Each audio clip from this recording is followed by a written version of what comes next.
예, 앞서 전해드린 대로 어젯밤 한동훈 대표가 친한계 의원들과 취임 후 첫 만찬 회동을 가졌습니다. 20명 정도가 나왔다고 하는데요. 어떤 의미의 만찬이었는지, 어떤 이야기들이 오갔는지 어제 만찬에 참석했던 분 직접 만나보죠. 국민의힘 박정훈 의원 모셨습니다. 어서 오십시오. 안녕하세요. 반갑습니다. 몇 시에 끝났어요, 어제? 어제 한 10시 조금 전에 끝난 것 같아요. 그럼 한 2시간 반 정도? 6시부터 시작했고 한 대표가 한 6시 한 10분 요 정도에 오셨으니까 예. 2시간 반 조금 넘게 한 것 같아요. 조금 넘게. 예.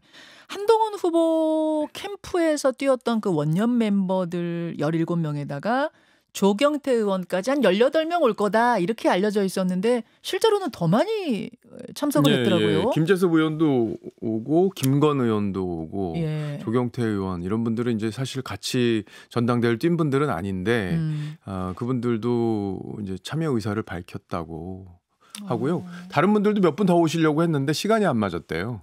더 오겠다고 했던 분들도 계세요? 그래서 아마 어제 오신 분들은 대표까지 한 22명, 23명 이 정도. 중간에 가신 분도 있고 해서요. 22명, 23명. 예, 그 정도였던 걸로 기억을 합니다. 현역에다가 이제 원외는 김종혁 최고위원 한 분. 그러니까 김종혁, 한동훈 두 분에다가 그러면은 국회의원 한 21명 오신 거예요? 예, 20명, 21명 이 정도. 20명, 21명. 분위기 어땠습니까?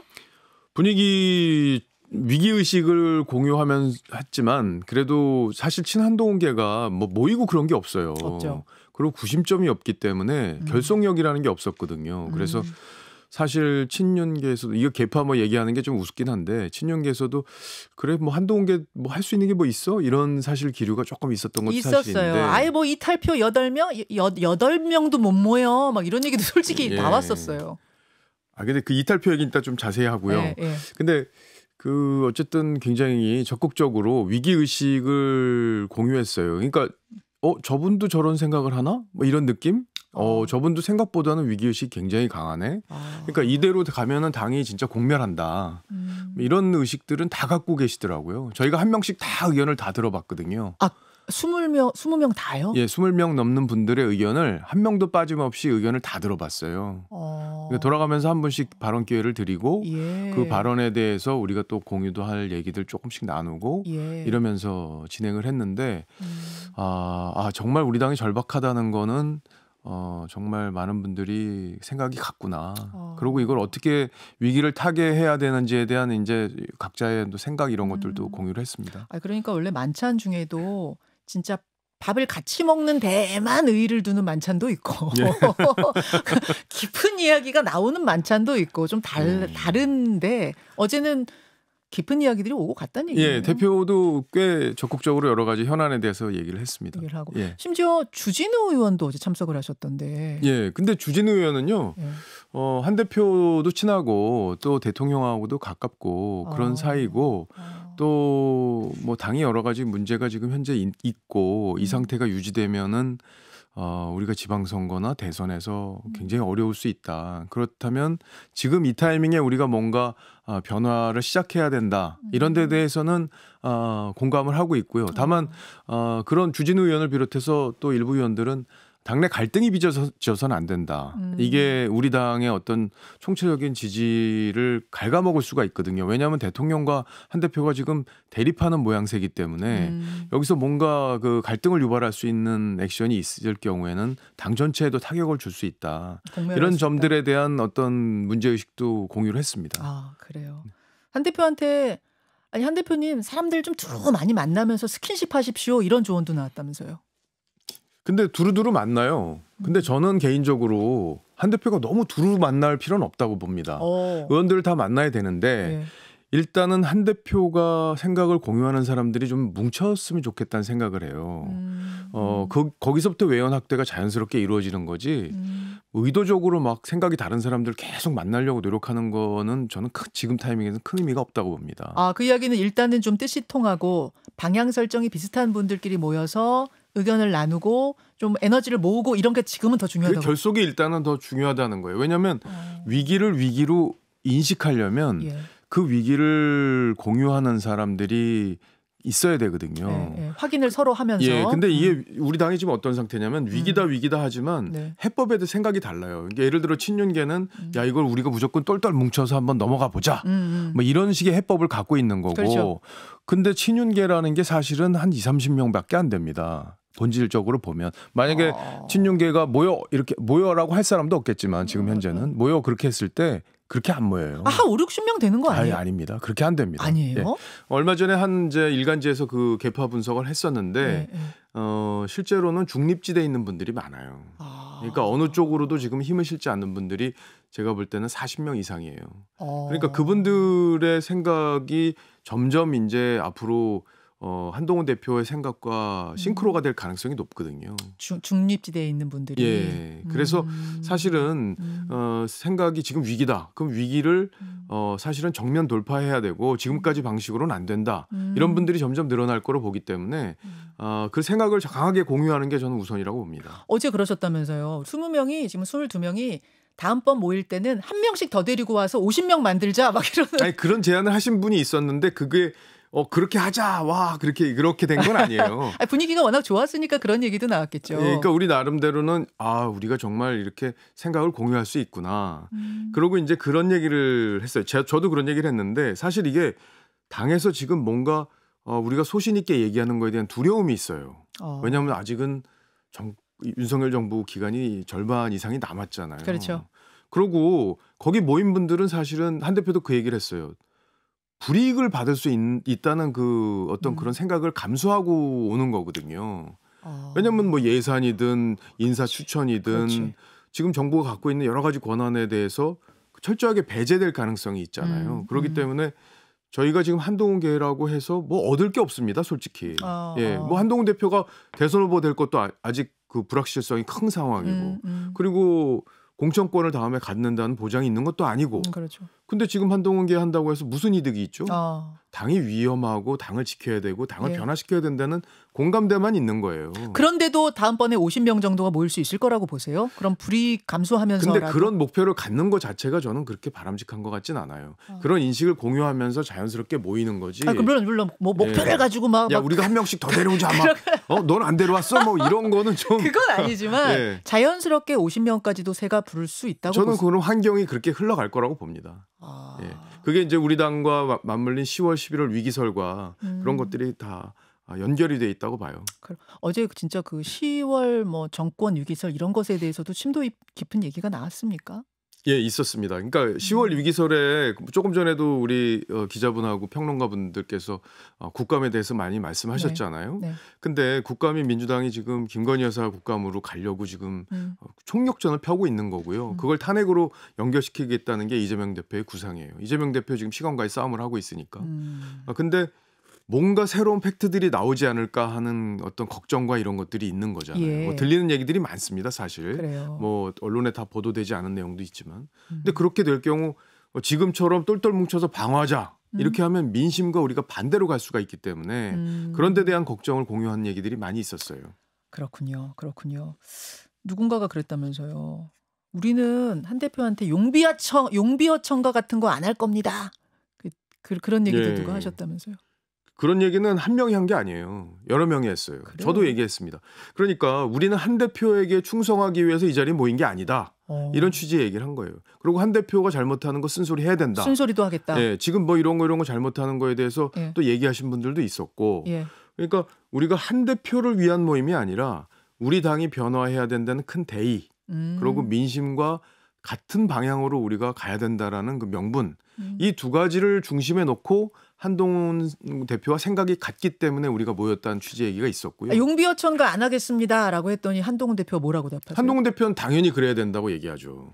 한동훈 대표가 그런 얘기했어요. 자기는 내가 뭘 하고 싶어서 이렇게 대표가 된 것도 아니고 앞으로도 내가 뭘 하고 싶다는 생각에다 중심을 두고 뭘 하지 않겠다. 그건 뭐냐면 내가 대권 갈 거니까 나한테 줄 서라 이런 취지가 아니다라는 얘기예요. 그러면 용비어천가 안 한다고 그랬더니 환영한다 한 거예요? 그럼요.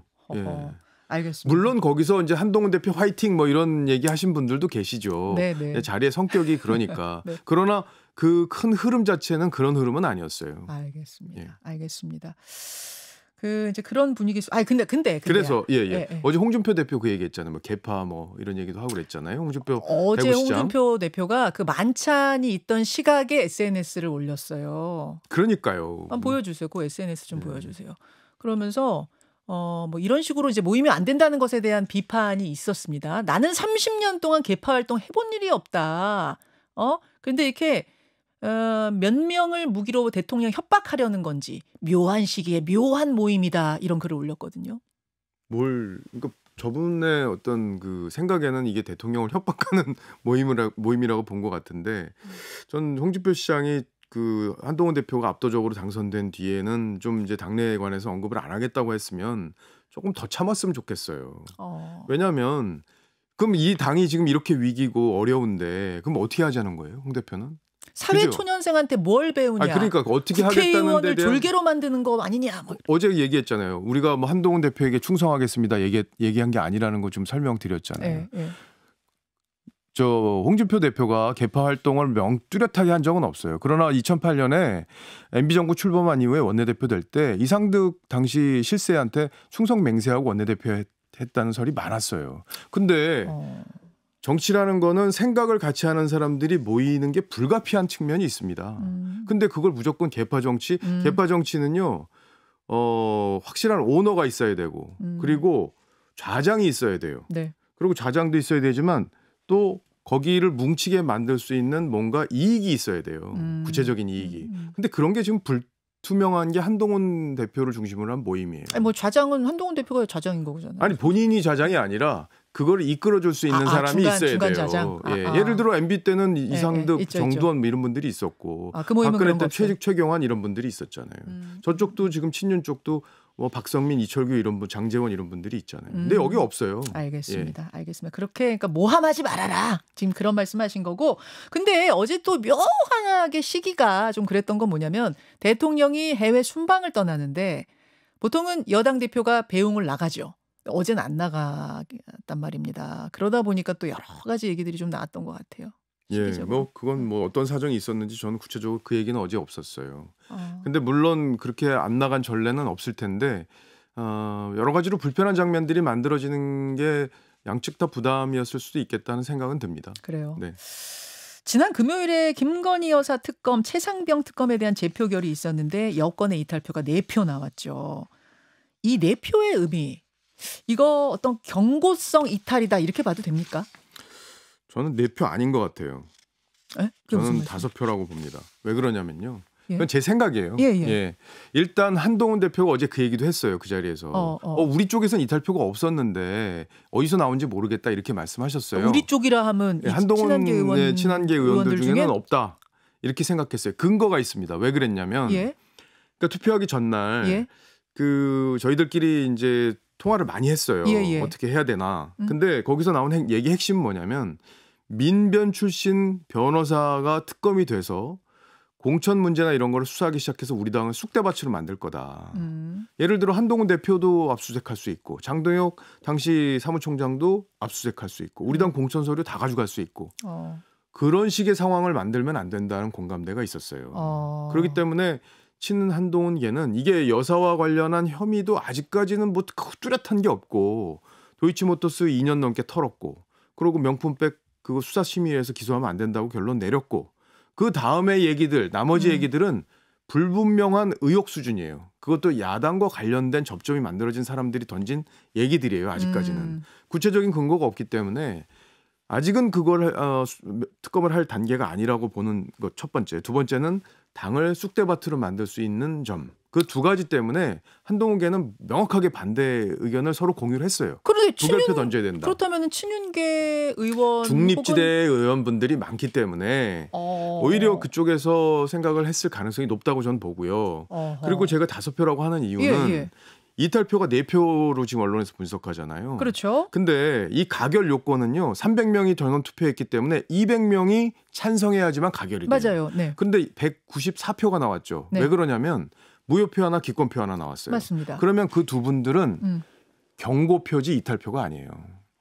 왜냐하면 저쪽에 표를 찬성표를 줘야 되는데 안 준 분들이잖아요. 그렇죠. 그러니까 결과적으로는 2표가 이탈인데 저는 저 개혁신당에 이준석 대표와 천하람 의원 예. 그리고 그 한 분 더 계시죠. 그 비례대표 이주영 의원. 예. 네. 그분들은 이 법안에 찬성하기가 어려웠을 거라고 봅니다. 왜냐하면 공천 문제를 수사하게 되면 그분들도 대상이 돼요. 2022년 공천도 그렇고 이번에 공천 과정도 그분들이 중간에서 여러 가지 실부사에 가서 했던 일들이나 이런 것들도 수사 대상이 될 수 있기 때문에 저는 찬성표 던지기 어려웠을 거라고 봐요. 그래서 저는 이탈표가 5표로 봅니다. 그러면은 개혁신당 3명이 들어간다? 그렇죠. 그 국민의힘 2명에다가 개혁신당 3명 합쳐서 저는 5명. 그렇게 5명이라고 보고요. 그 무효표, 기권표는 경고표지 야당의 표를 준 게 아니기 때문에 찬성표가 아니기 때문에 저는 이탈표로 보지 않습니다. 그렇게 해석을 하고 계시는군요. 예. 아무튼 상황이 이렇다 보니까 보수 신문들에서도 우려의 목소리 내놓고 있습니다. 대통령의 거부권으로 언제까지 상황 모면할 수 있다고 믿는 건지 묻지 않을 수 없다. 이런 사설을 지금 조선일보, 동아일보 다 내고 있거든요. 그러니까 후속 조치 내놓으라는 건데 어떤 후속 조치가 필요하다고 보세요, 박 의원께서는? 그러니까 어제도 그 얘기가 좀 논의가 됐어요. 한 대표도 그 문제에 대해서는 적극적인 말씀을 하셨어요. 네. 후속 조치는 사실은 사과의 타이밍은 좀 늦은 게 아니냐는 얘기들이 있었습니다. 예, 저도 그렇게 생각해요. 사과는 타이밍이 늦었다? 지금까지도 대통령실에서 뭐 검토한다는 얘기도 예. 지금 돌긴 해요. 사실인지 저는 모르겠습니다만. 그런데 지금은 약간 사과 타이밍보다는 앞으로 흘러가는 이슈들이 어떻게 흘러갈지 국감에서 그런 것들을 보면서 거기에 맞는 톤으로 대응을 용산에서도 해야 되고 저희 당에서도 해야 된다고 생각합니다. 예를 들어 지금까지 나온 의혹 수준으로는 뭔가 특검을 가거나 수사를 하는 게 뭐 이렇게 쉬운 상황은 아니라고 보는데 근데 더 뭔가가 나온다면 네. 그 수준에 맞는 대응을 해야 된다고 생각합니다.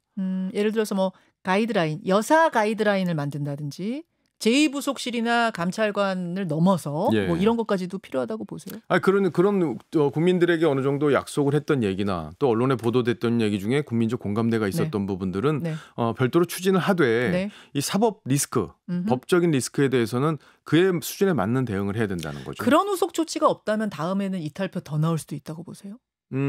가능성이 있다고 봅니다. 예, 가능성이 있다고 봅니다.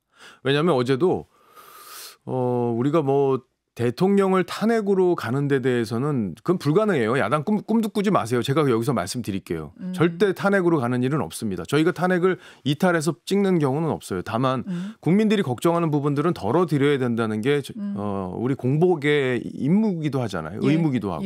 그래서 그런 부분들은 아마 상황이 흘러가는 거에 대해서 가는 거에 따라 저희가 논의를 더 진행할 가능성이 있습니다. 이탈표 더 나올 수도 있다? 8명 넘을 수도 있다고 보세요? 네, 그렇게 단정적으로 말할 수는 없어요. 숫자까지는 말할 수 없지만. 단정적으로 이탈표가 더 나온다고 말할 수는 없지만 상당히 가능성이 있다. 문제의식을 공유하면서 대응할 가능성. 거기에 이제 초점을 두면 될 것 같아요.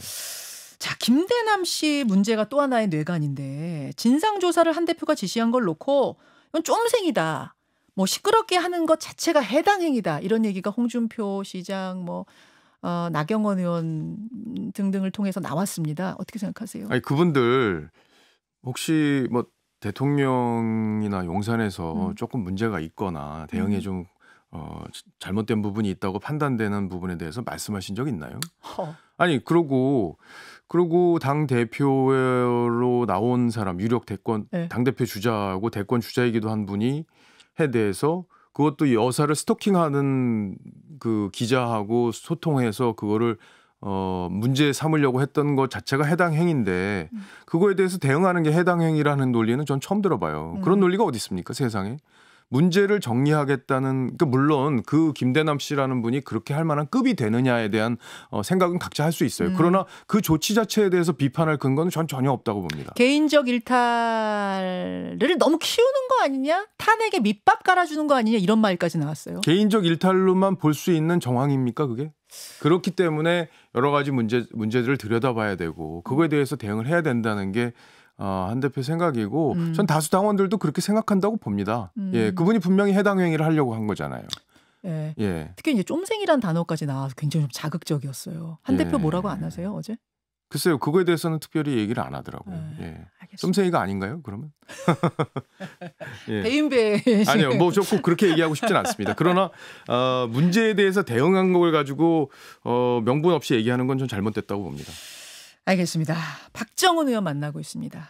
그나저나 정치인은 아니지만 문재인 전 대통령의 딸 다혜 씨의 음주 교통사고 뉴스가 주말에 뭐 떠들썩한 화제가 됐습니다. 이거는 어떻게 바라보고 계세요? 문 전 대통령이 이거 그냥 덮고 갈 수 있을까요? 빨리 사과하시는 게 좋을 것 같고요. 아시는 것처럼 이미 많이 보도가 됐지만 문재인 전 대통령이 음주운전에 대해서는 굉장히 분노하면서 얘기하는 것 직접 아마 우리 국민들 많이 들으셨을 거예요. 예. 그리고 이게 남을 위해할 수 있는 행위이기 때문에 얼마나 위험한 행위예요. 그리고 어제 영상이 공개됐잖아요.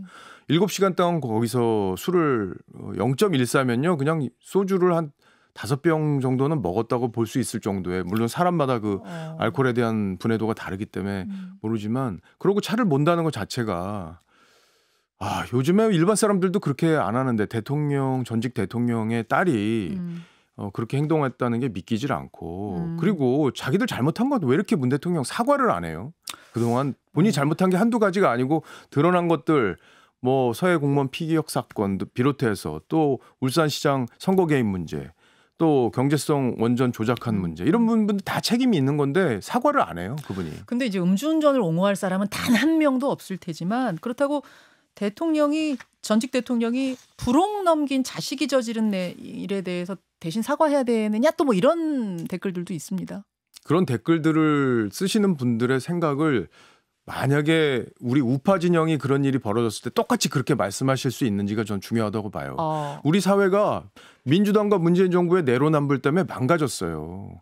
기준이 달라진 거예요. 국민들이 냉정하게 판단을 못해요. 예전엔 안 그랬습니다.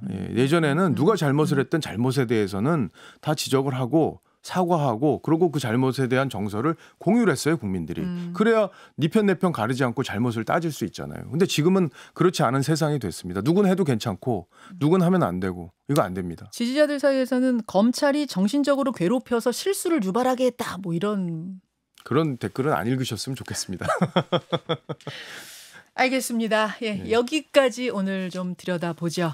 국민의힘 박정훈 의원과 함께했습니다. 박 의원님 고맙습니다. 예, 고맙습니다. 김현정의 뉴스쇼는 시청자 여러분의 참여를 기다립니다. 구독과 좋아요, 댓글 잊지 않으셨죠? 알림 설정을 해두시면 평일 아침 7시 10분 실시간 라이브도 참여하실 수 있습니다.